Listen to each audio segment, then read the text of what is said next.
राम राम। आप सभी के अंदर विराजमान मेरे सत्स्वरूपी परमात्मा को मेरा कोटि कोटि नमन। हमारा सतगुरु सुखराम जी महाराज के ग्रंथ में अगाध बोध ग्रंथ चल रहा है। आज की ज्ञान की चर्चा में सतगुरुदेव हमें बता रहे हैं कि सत्य की मेहर किस पर होती है, किसके अंदर आकर ये नियक्षर जागृत होता है। आज की ज्ञान की चर्चा सारी इसी बात पर है कि इस आत्मा को सत्य की प्राप्ति कब होती है और इस भक्ति की सबसे बड़ी रुकावट क्या है। क्यों किसी के अंदर वो सत्य आकर जल्दी जागृत नहीं होता है। किसी के अंदर तो ये मेहर बहुत जल्दी हो जाती है, लेकिन किसी को बहुत ज्यादा टाइम लगता है। तो उसकी वजह क्या है? जबकि इस सच्चिद नियक्षर का तो एक ही गुण है कि वो किसी का अंग भी नहीं देखता है, यानी वो इंसान अच्छा बुरा है वो नहीं देखता है। लेकिन इस आत्मा को अनुभव कब होता है? भाई अंदर है, लेकिन फिर भी वो सुरता शब्द से नहीं मिल पा रही है। तो उसमें समय क्यों लग रहा है?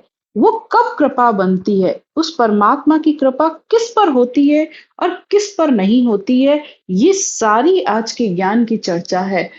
गुरुदेव कहते हैं, वो सतस्वरूप मेहर जहाँ कर है से हंसा वहां जावे, आनंद लोक में जाए पहुंचे पाछो कोई न आवे। तो जिसके ऊपर इस सत्स्वरूप की कृपा हो जाती है उसके अंदर नए अक्षर की जागृति हो जाती है। यानी जो आत्मा सदगुरु के बताए अनुसार भेद और विधि से भजन करती है, तो वो आत्मा निश्चित तौर पर उसके अंदर ये नए अक्षर आता है और वो आनंद लोक जाती है। लेकिन जो नहीं पहुंचता है उसकी क्या वजह है? तो कल की ज्ञान की चर्चा में हमने एक बात तो ये भी सुनी थी, सत की मेहर भई तिण ऊपर सोई सुन जलने जावे, रानी खास छोकरी बीचे कारण कोई न कहावे। तो जिसके अंदर ये सत्य केवल ज्ञान वैराग उत्पन्न हुआ है, ये केवल एक ज्ञान उत्पन्न हुआ है, जिस आत्मा को ये ज्ञान सुनना बहुत अच्छा लग रहा है और वो सिर्फ परमात्मा की पाने की इच्छा रख रही है, तो उसके अंदर जब ये केवल ज्ञान वैराग आता है और ज्ञान सुनते सुनते उसके सारे भरम खत्म होते हैं, तो उसके अंदर ये कृपा जरूर बरसती है। जिस तरह संसार में एक स्त्री के अंदर अपने पति के लिए सत्य प्रकट होता है, तो वो अपनी जलने की भी परवाह नहीं करती है, उसको वो अग्नि भी पानी की तरह लगती है। इसी तरह जिस आत्मा के अंदर ये सत्य वैराग उत्पन्न हुआ है, उस आत्मा के अंदर ये नए अक्षर आकर प्रकट होता है। फिर सदगुरुदेव कहते हैं, कहे सुखराम सुनो ज्ञानी ध्यानी पंडित सारा, राज जोग बिन कोई न पहुंचे आनंद लोक विचारा। अब सदगुरुदेव सबसे कह रहे हैं, हे ज्ञानियों ध्यानियों पंडितों संसारियों, मेरी इस बात को ध्यान से सुनो। राजयोग की विधि के बिना कोई भी उस आनंद लोक में नहीं जा सकता। मेहर बिना यूं नाई पहुंचे सतलोक को जाई, एक पद में अवगुण आधु धींग न तारे कोई। फिर आप सतगुरुदेव दूसरी बात बता रहे हैं कि क्यों नहीं पहुंचता, कि एक तो इसकी केवल ज्ञान की मेहर होनी चाहिए, परमात्मा की उस आत्मा के ऊपर कृपा होनी चाहिए। और फिर दूसरा, इस सत्य केवल ज्ञान में एक अवगुण है। अवगुण समझ लो या परमात्मा का विधान समझ लो, कि जो धींग है यानी जिसके अंदर अहंकार है, तो वो निश्चित ही उसके अंदर ये नियक्षर नहीं आता है। और अहंकार भी किस बात का? या तो संसार का, कि मैं धनी हूं, या जवानी का, या धन का, या किसी और चीज का, या मैं ज्ञानी हूं, मैं पंडित हूं, मैं ध्यानी हूं, मैं इतने सुमरन करता हूं, मैं 4 घंटे ध्यान में बैठता हूं, मैं सबको ज्ञान सुनाता हूं। जब तक ये मैं नहीं छूटती है, तो मैं सबसे बड़ी बलाय है। ये सबसे बड़ा अहंकार है। जो सब भरा हुआ है घड़ा, तो उस भरे हुए घड़े में दूसरा कहाँ से कुछ जा सकता है। इसी तरह जो ज्ञानी अपने ही ज्ञान से भरा हुआ है, तो उसके अंदर ये सत्य केवल ज्ञान जाता ही नहीं है। उसे खुद ही लगता है कि मैं पूर्ण हूं, मुझे सब पता है। और जहां सब पता होता है, तो फिर उस आत्मा को उतनी प्यास होती ही नहीं है। और जहां न प्यास है न प्रेम है, तो ये आता नहीं है। फिर सतगुरुदेव कहते हैं, गरीब निवाज बिड़द है वाको धींग निवाज न होई। गरीब निवाज यानी जब आत्मा राई का 20वां भाग बनती है, सब कुछ अपना अंतर का अहंकार सब छोड़ देती है। मैं, मेरा जब उसका छूटता है ना, तब परमात्मा की उस आत्मा पर कृपा होती है। यूं ए बड़ा पुरुष नहीं पावे, सत्व स्वरूप गुरु तोई। सदगुरुदेव कहते हैं इसीलिए ये ज्ञानी ध्यानी पंडितों को जो अपने आप को ही इतना बड़ा मानते हैं, तो इनके अंदर वो सत्स्वरूप की कला आती ही नहीं है। संसार में भोले भोले मनुष्य जिनको ज्ञान की भी समझ नहीं है, पढ़े लिखे भी नहीं है, वो इस आनंद को अनंत तरीके से लूट रहे हैं। वो आत्मा तो बस इस धुन में रमी रहती है। उसको भले ज्ञान की समझ भी नहीं होगी, शब्दों की भी समझ नहीं होती है, लेकिन वो इस सत्शब्द ने अक्षर का आनंद रात दिन लेती रहती है वो आत्मा।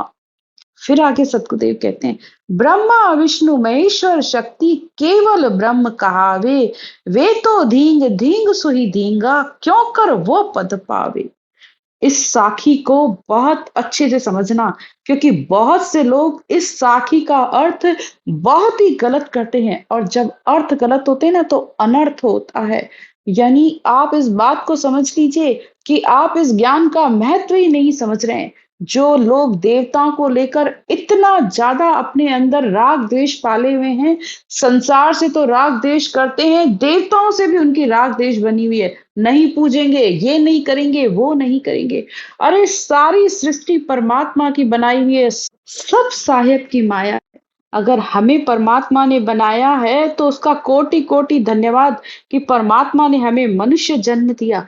अरे इसी तरह देवताओं को भी औधा दिया है। भाई वो चेतन ब्रह्म है, तुमसे तो ज्यादा चेतन वो हैं। वो इस ज्ञान के लिए रात दिन परमात्मा से प्रार्थना करते हैं, और तुम उस बात को कितना गलत तरीके से कहते हो कि उनके अंदर अहंकार है। देवताओं के अंदर अहंकार नहीं है भाई, वो चेतन ब्रह्म है।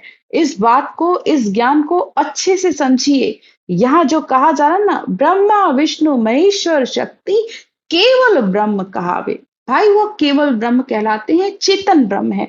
यानी उनके पास परमात्मा ने उनको औधा दिया है, ब्रह्मा को सृष्टि का, विष्णु को पालन करने का, तो ये उनके लिए औधे हैं। लेकिन उनके पास हाँ, देवलोक की पदवी है, तो शरीर नहीं है, और शरीर नहीं है तो वो भक्ति नहीं कर सकते।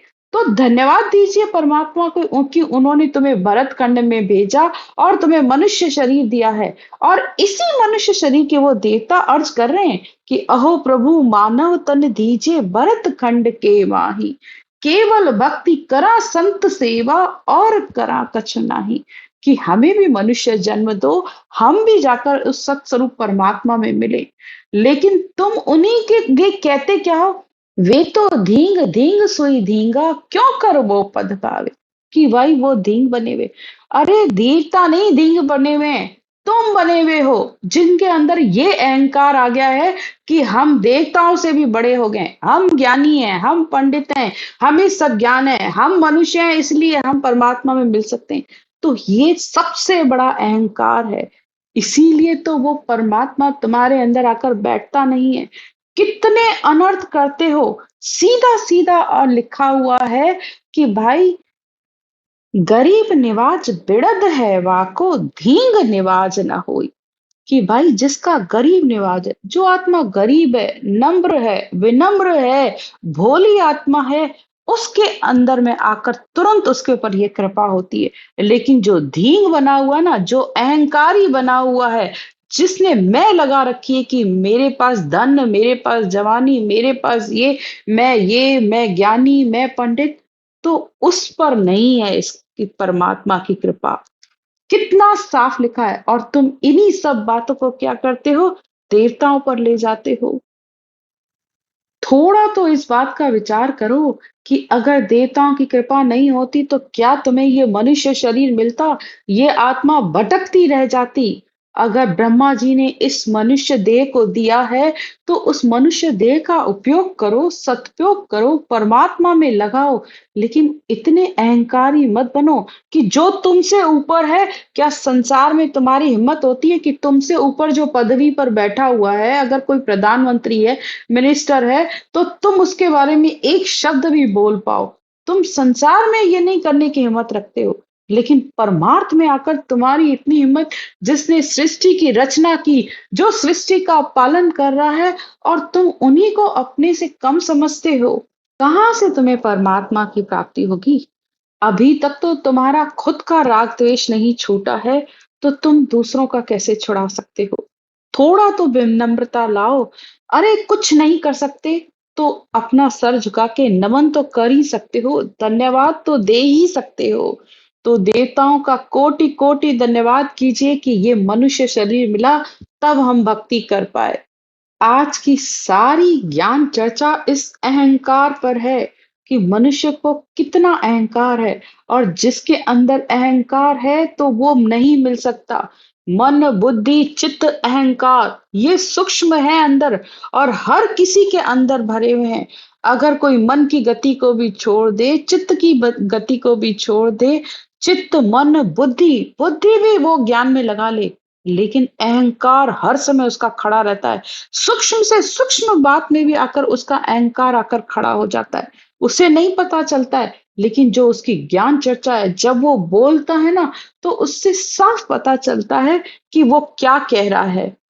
आगे सतगुरुदेव कहते हैं, जाको सुनो दिष्ट दिखलाऊं, जो कोई विद्या चावे, बाल थका महर सरस्वती की, पढ़े पाठ कंठ होए।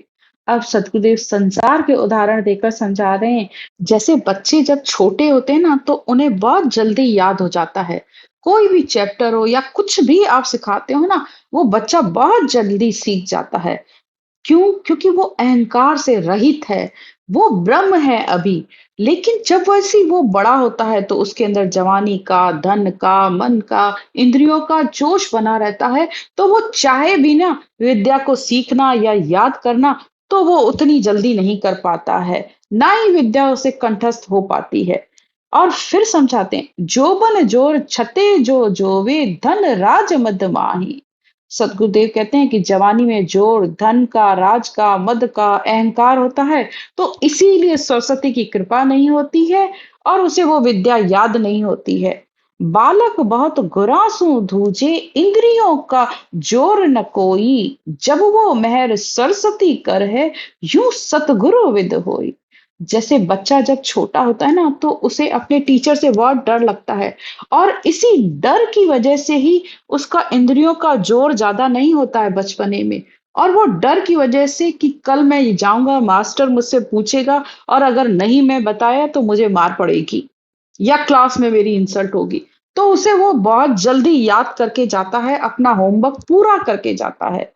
इसी तरह जो सतगुरु के इस केवल ज्ञान का भय रखता है, अंतर में आत्मा निर्मल बनकर रहती है, अहंकार रहित रहती है ना, तो ये ज्ञान उस आत्मा की बुद्धि पर आकर बैठता है, और वो आत्मा उस बताए मार्ग साधन के अनुसार भक्ति करती है।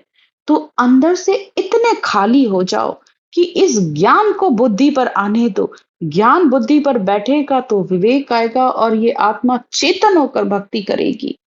और किसब चावे सो कर ले, धन जोबन हुए राजा, एक वेद व्याकरण नहीं सूझे, वो केवल नहीं काजा। अब सदगुरुदेव फिर उदाहरण देकर कह रहे हैं कि जैसे जवानी में मेहनत करने पर धन कमाया जाता है, तो मनुष्य धनवान हो जाता है, या जवानी में मनुष्य को अपने अहंकार इतना तेज होता है कि वो मेहनत करता है, तो कोई राजा की पदवी, या प्रधानमंत्री की, मुख्यमंत्री, सांसद, या कोई संसार में कोई बहुत मेहनत करके बहुत बड़ी-बड़ी इंडस्ट्रियां खड़ी कर देता है, तो वो जवानी में कर सकता है। लेकिन अगर वो जवानी में सोचे कि मुझे व्याकरण याद हो जाए, या ग्रंथ मुझे याद हो जाए, या वेद मुझे याद हो जाए, कंठस्थ हो जाए, तो वो नहीं कर सकता है। बालपने में तो कर सकता है। और आप आजकल देखोगे, हमारे यहाँ मथुरा की साइड हमने देखा कि छोटे-छोटे बच्चों के लिए अब गुरुकुल सीखे गए। वहाँ गुरुकुल की तरह वो बच्चे रहते हैं, और उनको वेद कंठस्थ कराए जाते हैं, और वो पूरे-पूरे उनको याद भी होते हैं। तो विद्या बालपने में आती है।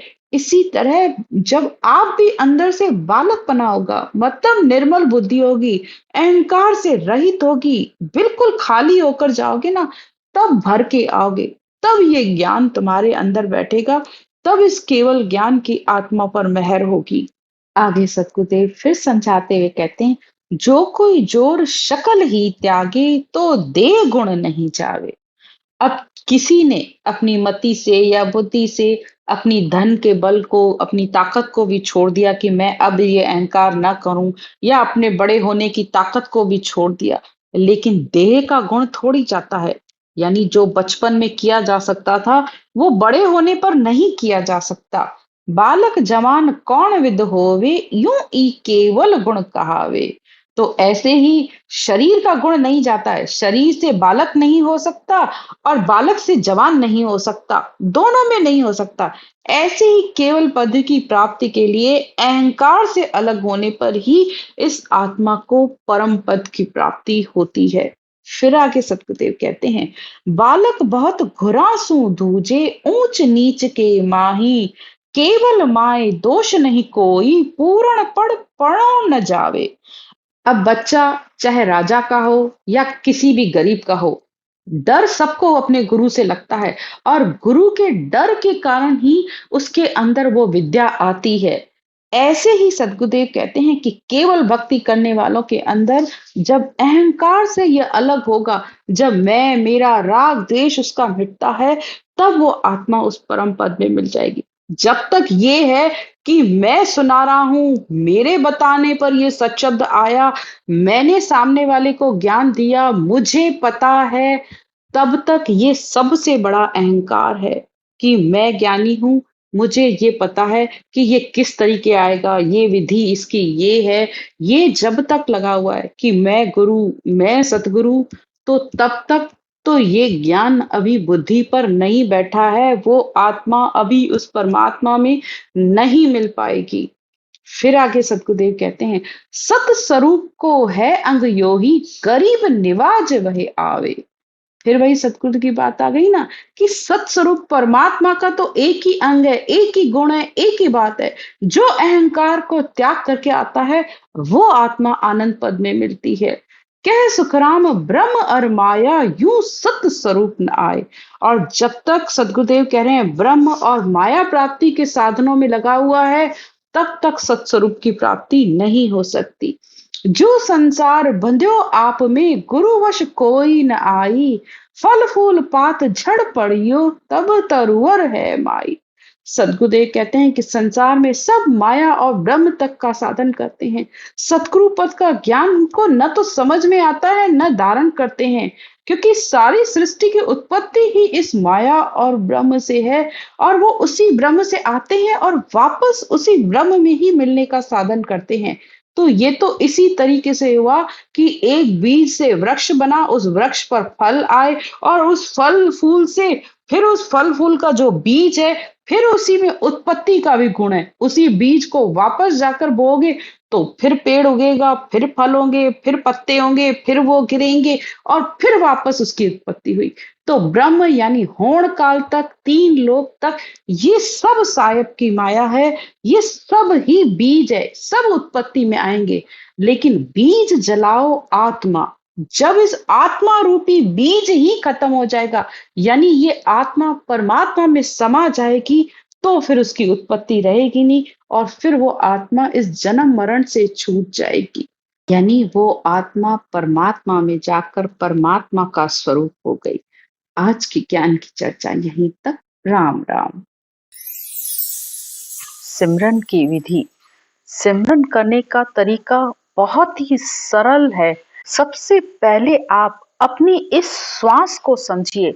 हमारी नाभि से जब हम श्वास को ऊपर की तरफ ले जाते हैं, यानी नाभि से गहरा सांस लिया और वो नाक तक गया, और फिर वापस उसे नीचे छोड़ा तो वो नाभि में गया, यानी ये श्वास अंदर गोल माला की तरह हमारे अंदर घूमता है। थोड़ा सा आप इस श्वास को देखने की कोशिश करिए। गहरा श्वास लिया, जब श्वास नाभि से लिया तो उसमें आपको राम राम बोलना है, और जब छोड़ा तब भी राम राम बोलना है, वो भी कंठ और जीभ के साथ। अगर आप लोग पहली बार कर रहे हो तो जैसे अनुलोम विलोम किया जाता है, ये बस वही तरीका है। श्वास को ऊपर ले जाते हुए राम राम राम राम राम राम राम राम राम राम राम राम राम राम राम,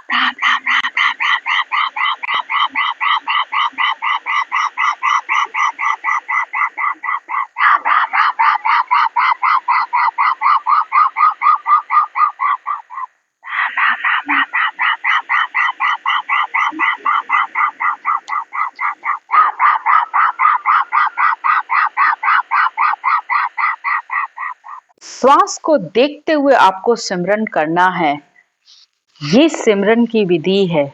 जब आप इस तरीके से सिमरन करते हो तो वो सत्शब्द, शब्द ब्रह्म ने अक्षर आकर इस कंठ कमल पर जागृत हो जाता है।